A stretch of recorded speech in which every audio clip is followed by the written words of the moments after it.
Allie, and welcome back to my channel. I'm also going to welcome myself back to my channel because it's been a minute. I'm sorry. Things happen. Life has happened. Yeah, but during the time that I was kind of away, I acquired some books that I'm here to show you. Before we get into the book haul, I do want to thank today's sponsor, Book of the Month. Book of the Month is a monthly book subscription service, and you pay around $15 a month, which is a fantastic price because you get a hardcover book. That's a steal. Basically, there is a selection of 5 books, and you select one from those 5. You can get add-ons for an even better price. I always think that their selections are really great. I think they have such a great variety and of different genres and of different authors, and they usually tend to look at debut or upcoming or just really fabulous authors. So it's almost guaranteed that you're going to have a good read. I think this is a really great subscription service if you are looking to expand your library or try something new because it's not overly expensive and it's just one of my favorites. I love this service so much. I will have a link down below, plus using the code BOOKBUD you can get your first book for $9.99, an even better steal. And if you're not ever interested in a month's book, maybe you got busy, maybe you just don't like the selection, then you can skip and you won't be charged for the month. I love this service. I'm so happy that Book of the Month has continued to work with me. I have March's selections here, so these are the books that you can go and get now. So let's go ahead and see what those are. Okay, this one I've seen on a ton of lists, and that's What's Mine and Yours. This has the new cover trend that's happening with a lot of literary fiction, but I do think that this is going to be one to keep an eye out for. Follows G and Noelle, and it is when the black school is being integrated with the white school. So G's mom wants to give him the best life so that one day he can be a successful black man, and then Noelle's mother refuses to see her half Latina daughters as anything but white and wants to keep it that way, mostly because she believes society will judge them for what they are. And so this is kind of dealing with the nature of what that means and the choices that they make and how that shapes their lives forever. I think this is going to be a fantastic, this should be on your radar if it wasn't already. Next we have the kind of mystery thriller pick, and that's Too Good to Be True, and I think this follows a few different kind of points of views, but this follows Sky, and basically she is getting ready to marry this man. He wants to be with her forever, and she finds out that he is already married and using her for his own plans. And then we also follow a different timeline that is one of his earlier kind of girlfriends as teenagers, and how she's trying to get away, but he kind of circles back to her or something along the lines of that. And the ending line is, just when you think you know this story is going, you'll discover that there's more than one way to spin the truth. One love story, 2 marriages, 3 versions of the truth. Okay, I'm pretty excited about this one because this has been kind of coined as for fans for Daisy Jones and the Six, and that's the final revival of Opal and Nev. So Opal is a young black punk artist, and I do believe that this takes place during the 70s. She ends up being discovered by Nev, and he ends up signing her to, I believe, this record label, and at one of their concerts, there is a kind of rival band that is signed onto the same record, bringing the Confederate flag and hanging it as promotional material. So Opal ends up fighting against that, and this is kind of about what that means and the kind of violence that ends up happening after this and the protest to it and whatnot. And then it's years later down the line, and it is about an interviewer who is coming and she thinks she knows about it, but she's trying to create some sort of history based around Opal and Nev, and then some things apparently are revealed. It says, as her interviews dig deeper, a nasty new allegation from an unexpected source threatens to blow up everything. And I think that this just sounds so good, so riveting, and just so very important as well. Then we have In a Book Club Far Away, and this follows 3 army wives who had started a book club to kind of bond, and they end up becoming inseparable. That is until something happens and their friendships abruptly end. So it's years later, and one of them ends up calling the other two and asks if they can come help take care of her daughter while she undergoes emergency surgery. And they have to come together and face the things that had happened in the past and see if their friendship is worth rekindling. So just a story about the power of female friendships, and also book clubs. Okay, book clubs. Do I need to say more?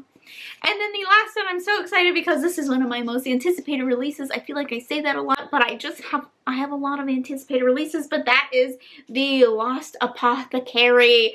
I love this cover so much. It's got gold foiling. So this is kind of about how in the 18th century there was this woman who created these kind of vials that could be used. Any woman could get them and use them on any man that they felt had wronged them in some way, and mostly in cases of abuse, I believe. And then it is years later, we're in modern time, and this woman comes across one of these vials and ends up researching into the apothecary murders. I think this sounds so good, so empowering, and just so lovely. I don't know if murder is lovely, but you know, this is definitely would be my pick for the month, but you can get your pick for $9.99. And again, I will leave the information down below for book of the month. All right, now on to the other thing that I got for the month. One thing that I came across and I was so freaking excited. I ended up ordering this from Waterstones because it's a Waterstones exclusive. It was their book of the year for 2020, and that is Hamnet. And this is just a cloth bound, no, this is just a hardback edition. It didn't come with a dust jacket because the cover is stunning. Okay, the cover is stunning, but look at this inside too. Look at that. Look at this. Look at this. It's just gorgeous. It's just gorgeous. So I knew I had to have this, especially because it is based around some Shakespeare stuff. So yeah, this is a novel inspired by a famous playwright. Wonder who? I just heard Shakespeare was involved in some way, and I was about it. So plus, this is just such a gorgeous edition. I just had to have it. I just had to have it in my collection. So then in my Fairy Loot box, I actually got Lore, which I have already, you know, hauled before. However, this is the Fairy Loot edition, and this cover is a little different. It's just marble, and then the eye is here, whereas I do have the original one here, which has kind of like this Medusa looking character on it. So here's the original, here's the Fairy Loot. However, the Fairy Loot one, it's got this gold snake on the side and on the pages, which is just stunning. And then I do believe, yeah, there's also artwork on the dust jacket as well. So, and I think this might be, I think that's, yeah, because this one is white and it's plain, and then this one has Medusa on the hardcover. But I have talked about this quite a few times now because I've hauled it quite a few times now. But basically this is kind of like every so many years these kind of tournaments happen between gods and goddesses where they have to send certain gods to Earth to be mortal and I guess fight their way back to becoming gods or something along the lines of that. And this follows one girl who has kind of stepped away from that world and doesn't want anything to do with it, but Athena shows up at her door and wants her help and may be able to help her escape from this world forever. So I got lipstick on this already, dear goodness gracious. Then the other one was from my Unplugged box, and that is Happily Ever Afters, and I think this sounds so cute. So cute. This is about a girl who likes to write, you know, kind of stories about herself. She feels like she never sees herself represented in stories, so she tends to write her own stories and shares them with her best friend. She ends up getting accepted into a writing program and kind of just gets creative block. A writing block. Her friends suggest that she needs some real life inspiration and that she should go on, you know, go on some dates. So basically Tessa ends up kind of doing things that are on her to-do list to make this book a success, but she ends up kind of losing herself along the way. but I think this sounds so good. I've heard really good things. This was another one that was on my radar for the year, so very excited about that. Now, on to, I didn't get a lot of library books. I'm gonna be honest. I don't think I got any physical library books this past month just because I haven't really been reading. If I'm gonna be honest, this month. I've just been really busy. One book that I did buy was Just Mercy, and that is, Brian Stevenson is a lawyer. He has funded the Equal Justice Initiative, and this is kind of his story about how he is helping people on death row get off of death row.